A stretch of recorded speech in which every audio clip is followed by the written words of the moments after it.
A realidade paralela, ela é difícil de falar. Quando a gente fala de espiritualidade, projeção astral, já é difícil. Mas a gente está falando de uma coisa que, por exemplo, você sai daqui, você vai para ali, então você deixa seu corpo aqui, você vai para lá e volta para o corpo. Então já é difícil entender o conceito de dimensão cronológica e que a vida continua. A realidade paralela entra num aspecto que eu queria deixar você que está ouvindo assim preparado. Sempre que eu vou fazer esse tema no canal, eu falo, galera, abre a mente um pouquinho só hoje, tá? Tipo um orégano mesmo profundo, onde a gente conversa de assuntos em que não são, como ele falou assim, tão fáceis, não são comprovados, apesar de teoricamente os físicos, a física quântica, estudar profundamente. O próprio Carl Sagan falou algumas vezes, assim, de que existe multirealidades, múltiplas realidades acontecendo. Em algumas dessas realidades você pode coexistir. Existem outras teorias várias, além da realidade paralela, que são múltiplas realidades, você tem os jumps entre realidades, que é uma outra teoria, que é o que acontece é o seguinte, você vem vindo, tá, duas realidades, eventualmente você cruza. Então, por exemplo, o que acontece na hora que, entre aspas, nessa loucura, de fato é uma loucura, parece um negócio de maluco falando, mas é um assunto que chega para projetor astral, chega para isso, você sai do corpo, algumas coisas acontecem, e você pula. Quando você pula, o seu cérebro que está os seus conhecimentos passam a agir como se fossem conhecimentos da alterada, ou seja, é uma cruz, você cruza, mas você começa a achar tudo estranho, mas algumas coisas falham, como, por exemplo, o efeito Mandela.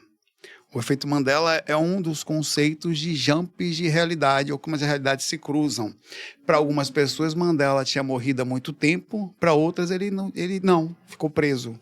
E você vai ver que até vocês aqui, vocês vão ter alguns pensamentos sobre isso. E ninguém sabe por quê, mas não é só isso. São tantas outras coisas que você não sabe se a gente é mal informado, mas não é questão de a pessoa tem certeza que aquilo era assim e ela traz alguma informação. Claro que isso é só uma das vertentes que falam, e você tem o shifting, que é uma turminha atualmente que, pela uma vontade imensa, de uma forma mental, ela quer mudar a realidade e ela consegue, entre aspas, acessar. Essa ideia do shifting, ela acontece tanto entre realidades como em tempo presente, passado e futuro, e ele é descrito em cima de um livro muito bom, em algum lugar do passado, do Christopher Reeve, se eu não me engano, que era o Super-Homem, em que ele realmente faz um esforço, ele muda de roupa, ele volta à roupa do passado, ele vê um quadro, eu não vou contar o filme, porque às vezes vocês já assistiram? Não. Pronto, não vou contar, porque eu acho que é sacanagem fazer isso. Mas acontece uma coisa com ele, que ele não sabe por quê. E ele fica absolutamente encantado com aquela coisa. Então ele começa a estudar algumas coisas e tal. No livro, que é melhor que o filme, tá? No livro acontece uma coisa. No livro ele tá em câncer terminal, cara. Então o cara sai pra viajar, ele vai parar no hotel, que existe nos Estados Unidos, ficou bem conhecido até esse hotel depois do filme. E ele acaba acontecendo esse processo com ele. E ele, por uma intenção, ele volta ao passado, no mesmo hotel, e acontecem algumas coisas através de vontade. Ele quis voltar, ele fez um esforço, ele estudou como voltar, então ele muda a roupa, tenta, coloca coisa, e consegue fazer essa quebra de tempo e espaço, que é o que essa turminha hoje em dia, mais nova, tem falado dessa questão do shift.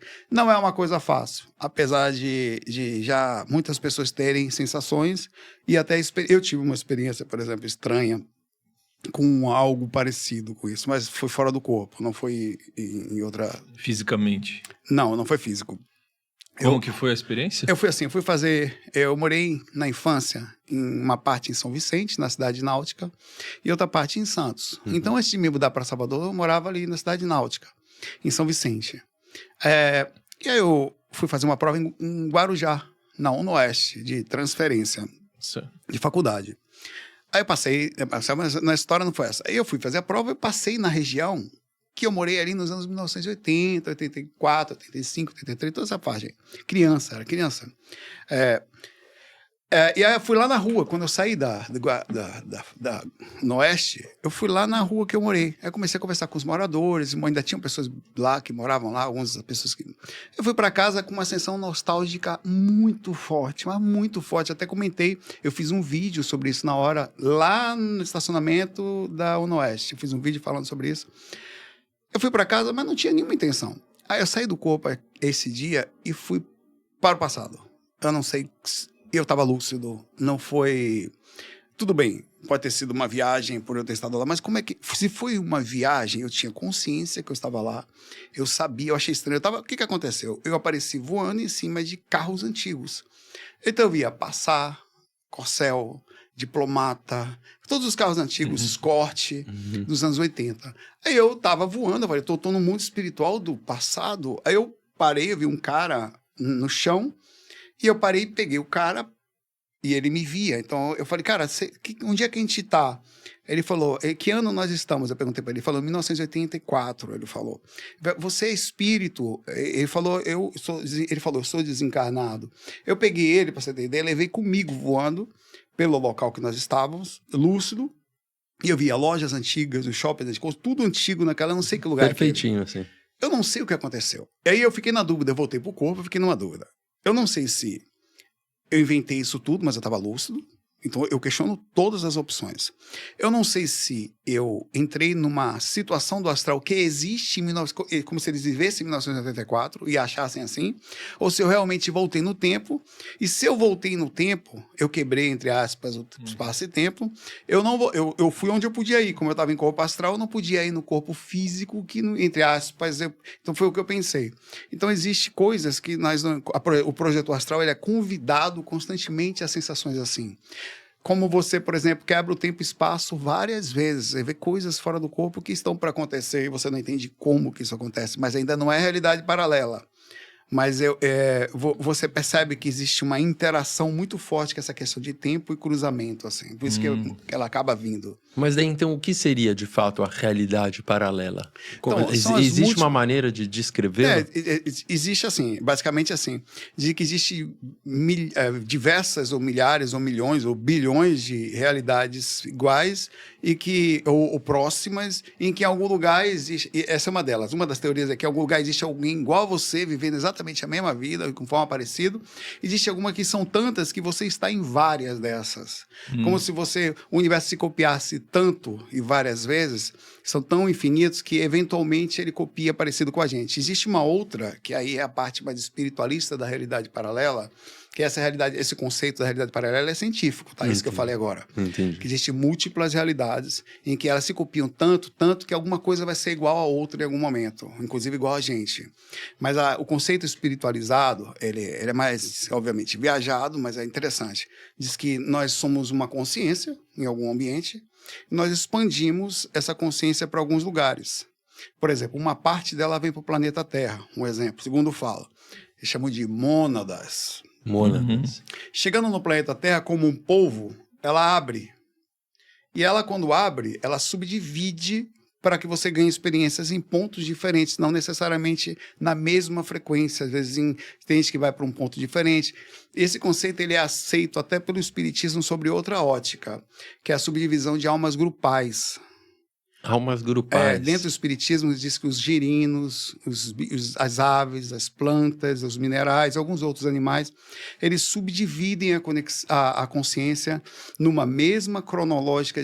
Aqui agora, por exemplo, um grupo de girinos é um só espírito. Não tem. Por quê? Porque eles morrem muito rápido e não conseguem adquirir experiência muito. Então, quanto mais subdividido, menor a sua consciência.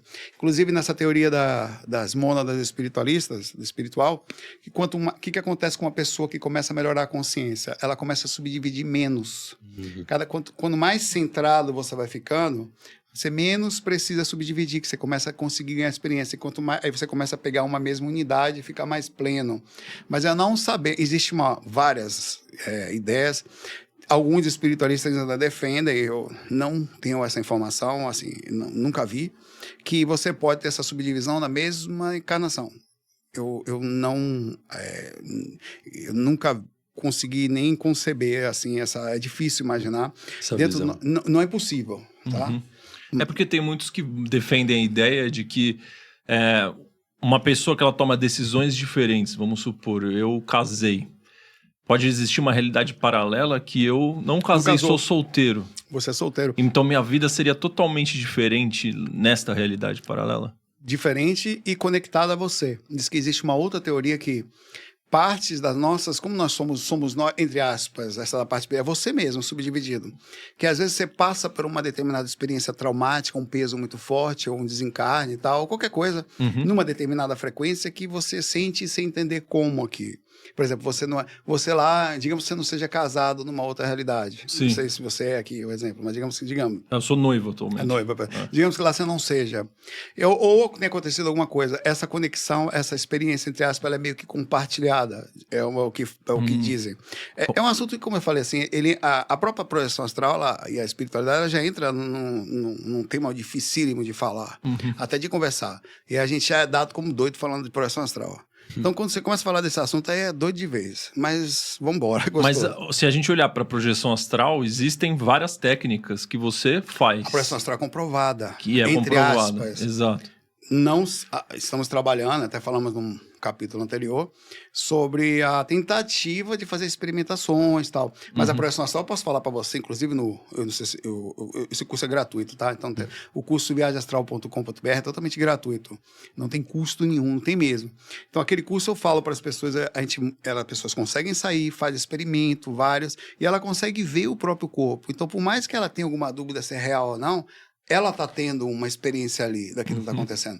A realidade paralela entra num conceito em que a gente conversa mais até de forma filosófica do que porque a gente não consegue experimentar minimamente. Então é aquela coisa, a gente precisa filosofar para talvez um dia encontrar uma forma. Mas não tem talvez uma confusão das pessoas de acharem que quando elas estão em viagem astral, elas estão em uma realidade paralela? O problema é esse, é que a projeção astral, existe vários tipos de projeções, né? A gente fala bastante de projeção astral, mas existe a projeção mental e a energética. Que a consciência, ela não precisa, ela não está presa só nem no corpo físico, que é usado para a matéria, nem no corpo astral, que é usado para o astral, nem no corpo energético, que é usado para o energético, nem no mental, que é para o mental. Então, você continua usando uma casca de cebola de coisa. A confusão, ela existe porque você não sabe direito o que vai acontecer nessa viagem. Você sai do corpo, às vezes você vai para a dimensão melhor. Por que você, às vezes, vai por vários... Tem lógica. Você vai para a dimensão um pouquinho mais densa. E é comum que isso aconteça. Só que em algumas raras situações como essa acontecem. Você sai e você quebra. E você não entende por que aquilo aconteceu. E teria como a gente dizer, quais seriam os benefícios de uma pessoa conseguir chegar num ponto de sair do corpo? Porque muitas pessoas acredito que fazem mais pela própria experiência de sentir aquilo, mas a gente consegue colocar um benefício espiritual, de consciência nisso? Para você parar para pensar, a pergunta é até invertida. Se, entre aspas, nós não somos daqui, e se você parar para pensar, até pelo conceito normal, não parecemos ser. Você tirar a espiritualidade, você nasce... Você estava onde antes? Não existia. Certo? Então você criou uma identidade única no meio da vida, uma digital única, uma íris única, uma forma de ser única e depois você passa a não existir de novo. A pergunta é o contrário. O que nós estamos fazendo aqui? Qual foi a passagem? A projeção astral, ela tem a capacidade de, entre aspas, dar parte dessa resposta, porque você desencarna, chega no mundo espiritual, você continua sem saber muita coisa. A única coisa que você sabe é que a vida continua, não para ali. Parece muito para quem realmente está aqui, mas não é tanto. Então, assim, a projeção astral, primeiro você tem uma noção de que só você saber que a vida não acaba aqui, tudo que você pensava sobre investimentos e tempo já muda o conceito. Só você saber que as pessoas, sua mãe, seus avós e tudo mais, você não só não acabaram, como você encontra com eles. Então, você tem uma noção do que aconteceu antes, é a verdadeira resposta da vida. Você sabe mais ou menos onde eu estava, por exemplo, eu soube fora do corpo porque eu fui assistir o casamento do meu pai e da minha mãe desencarnado. Eu vi a imagem, quem falou para mim foi o amigo espiritual que estava com a gente. Estava eu, meu irmão Sandro e ele assistindo. Nós estávamos em cima de como se fosse um mezanino, assim, de uma parte, assistindo meus pais casando. Então, assim, a programação do processo aconteceu antes. Então, você também consegue, saindo do corpo, adiantar ou participar de situações que estão acontecendo. Então, você acaba entendendo que é como se fosse um curso. É como se você fosse para a faculdade e a saída do corpo é fosse você voltasse para casa de vez em quando. A diferença é que o cara que entra aqui, ele na cabeça dele, ele só está na faculdade. Ele está na escola o tempo todo. Então, você consegue entender que isso aqui é realmente uma passagem. profunda, né? Então, a projeção astral ela abre a mente de uma forma impressionante. Entendi. Então, a projeção ela pode ajudar bastante, por exemplo, num processo de identificação de traumas, ressignificação. Também. Que pode ir lá atrás. Você pode entender, talvez, até sempre que uma utilidade da projeção astral, a primeira coisa que, quando eu comecei a sair do corpo, eu encontrei um cara dentro da minha casa, que era o cara que acompanhava a minha mãe. Cara, e eu falei pra minha mãe, mãe, tem um cara que fica te seguindo. Um Vê espírito. que interessante. Eu falei à minha mãe coisas que ela não sabia.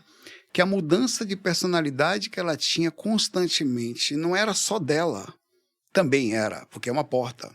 E só isso você chega. Imagine, uma pessoa vai no psicólogo. Olha que coisa louca, vai no psiquiatra, ela toma remédio, ela não sabe por quê. Então ela se acha, imagine que ela é responsável pelas suas atitudes, claro, mas que aquilo não seja só dela. Por mais que você não, mas isso vai fazer a pessoa não assumir o compromisso. Pelo contrário, vai fazer você entender por que é tão difícil.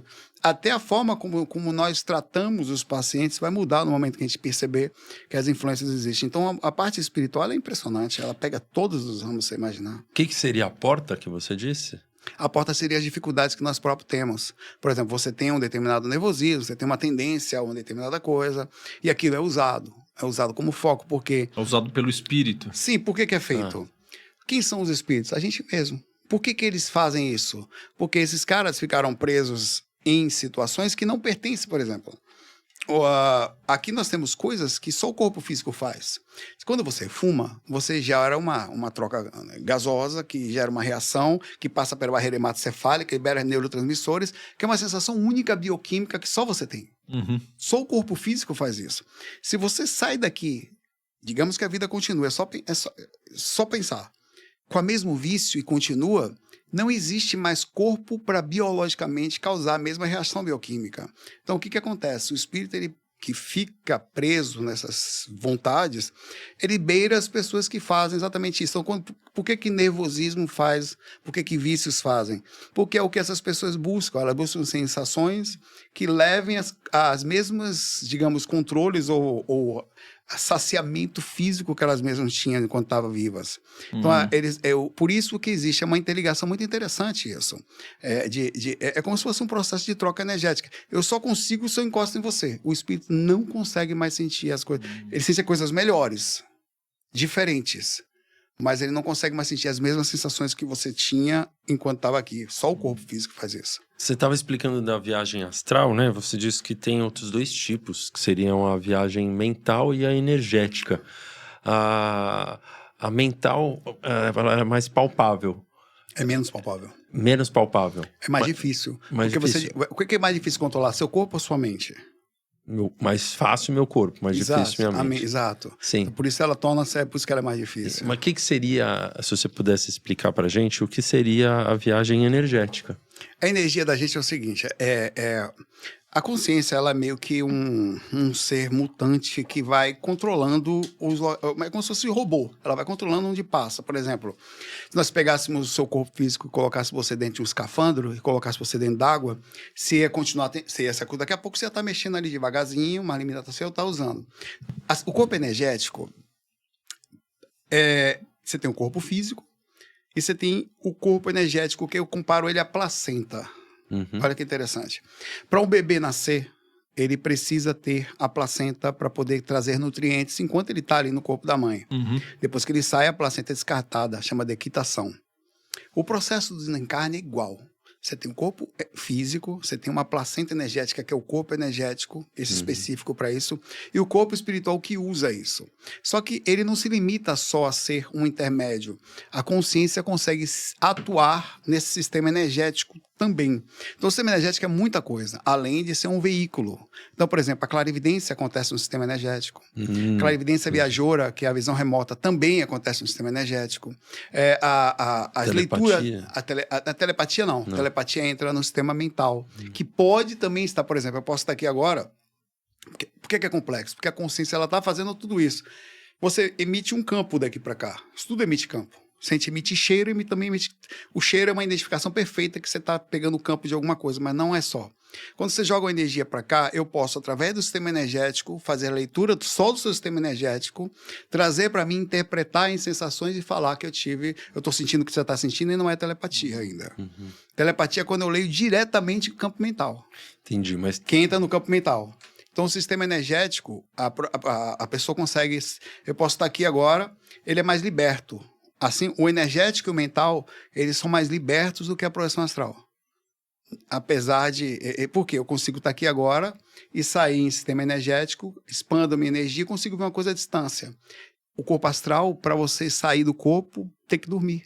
Então, por isso que o corpo tem que apagar para você sair com ele. Entendi. Porque ele faz parte do sistema da encarnação, né? Por esse motivo. E pegando o paralelo lá da placenta, É muito bom a gente esse tem o cordão umbilical quando a gente está na placenta. Exatamente. Também temos isso? Nutriente, porque você puxa nutrientes. Uhum.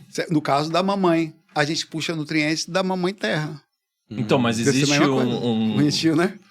Existe, porque você falou que a placenta seria o corpo... Energético. Energético. Somente usado para encarnação, é diferente. Então, mas o cordão umbilical, qual que seria o paralelo com O cordão umbilical é que a gente é conectado à placenta energética, que é esse sistema energético da gente. A gente é conectado. Existe um cordão entre o corpo físico e o sistema energético. Isso. Cordão de ouro? Não, o Isso. cordão de ouro é o mental. Ah, tá. É assim, porque na verdade a gente não fala tudo isso. Tem o cordão, você tem o corpo físico. Existe um cordão que é ligado ao corpo físico, ao corpo astral. Quem é esse corpo de prata? É de prata? É a placenta. É isso. Ah, essa essa é a minha pergunta. Exatamente ela, entendeu? Ele faz o intermédio, porque você só consegue se nutrir fisicamente por causa do corpo astral. É o corpo astral que trazendo, intermediando o processo. Veja, o corpo astral, digamos que fosse um tipo de mãe, só para fazer um intermediário direto. A placenta seria o sistema energético e o corpo físico seria o corpinho do bebê. Então a gente consegue fazer essa interligação. Na verdade, quando eu comecei a estudar, foi muito bom ter entrado para estudar medicina já velho, assim. Velho, assim, mas Mais maduro. mais besteira. Mais vivido. Você fala mais velho, se você com 2 anos, o cara que tinha 1, hoje eu tô mais velho. Né? Mais vivido. Foi muito bom, porque os paralelos todos são incríveis. Tudo que você imaginar. Cara, a outra coisa que eu acho que eu deveria estudar, e todos nós deveríamos estudar medicina e estudar astronomia. Porque, vê, eu percebi que tudo é igual entre alguma esfera. Se você pegar o sistema da Terra, ele tem um sistema gravitacional, a Lua está presa na Terra, a Terra está presa no Sol. Então, isso está tudo conectado. Se você pegar o sistema celular, for para o micro, você vai ver que os miócitos estão conectados, eles se movem, um vai atrás do outro, tem receptividade, tem centro gravitacional, tem membrana. Se você pegar o nosso corpo, é a mesma coisa. Nós temos auras, temos membrana, eu estou conectado a você, a gente sente um ao outro. Tudo que um determinado grupo de seres humanos estão legais, o ambiente fica bom. Você pega alguns grupos de seres humanos ruins, o ambiente não fica legal, são as células que entram em mutação. Se você parar para pensar, tudo meio próximo, assim, é muito, muito bom de estudar, velho. Mas eu não entendi a parte por que o corpo físico nosso precisa desse cordão para ele se nutrir. Porque na mente do leigo ele pensa que nós precisamos de alimentos, de água e comida. Eu tenho uma teoria, aí é a hipótese. Eu tenho uma hipótese de que nós estamos encarnados no sistema nervoso. Nós somos o quê? Que nosso sistema todo é interconectado somente no sistema nervoso, porque faz sentido. Se você, o resto ele é o acessório que o sistema nervoso conecta tudo, né? Tá aqui na pele, tá aqui no dedo. Essa interconexão do sistema nervoso faz com que... Só reformule essa pergunta de novo por um minuto. Por que o corpo físico precisa desse cordão para se alimentar? O que acontece? O sistema nervoso é onde a consciência está. Existe um estudo que você vai estudando, você chega no último ponto, você não sabe onde para o último neurônio que controla, da onde que sai o comando. Sabe-se que sai de um ponto, mas a última sinapse, você não entende da onde que está vindo a informação. Isso é estudado até dentro da medicina. Quando você começa a estudar neurologia, você começa a tentar encontrar da onde está saindo o centro de comando mesmo, o último neurônio que faz a sinapse, da onde que ele recebe o estímulo? Ele cria sozinho? Ele vem da onde? Como é que vem o primeiro impulso de ação? Diz que é daí que a consciência entra. É o processo consciencial. O que acontece? Se o sistema nervoso não tem impulso, o sistema físico basicamente não vive mais. Por que o corpo físico se mantém? Essa conexão que é a placenta, liga ao corpo espiritual, aonde está a consciência, estava antes de voltar para cá. É tipo uma cebola.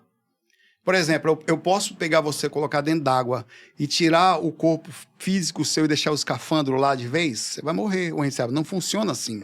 Eu tenho que primeiro trazer você de volta, descarto o escafandro, aí trago você de volta para cá, descarto o corpo físico, aí trago você para o corpo espiritual, aí descarto o espiritual, levo você para o mental, é tipo uma casca de cebola. Então eles são interligados. O corpo físico só consegue se mover, assim como o escafandro só consegue se mover na água, porque existe um veículo que intermedia esse processo. Então, por isso que o corpo físico está interconectado com corda o sistema energético, a corda de prata, ao corpo espiritual, para que exista essa movimentação. É incrível, velho. Se você é a consciência em si.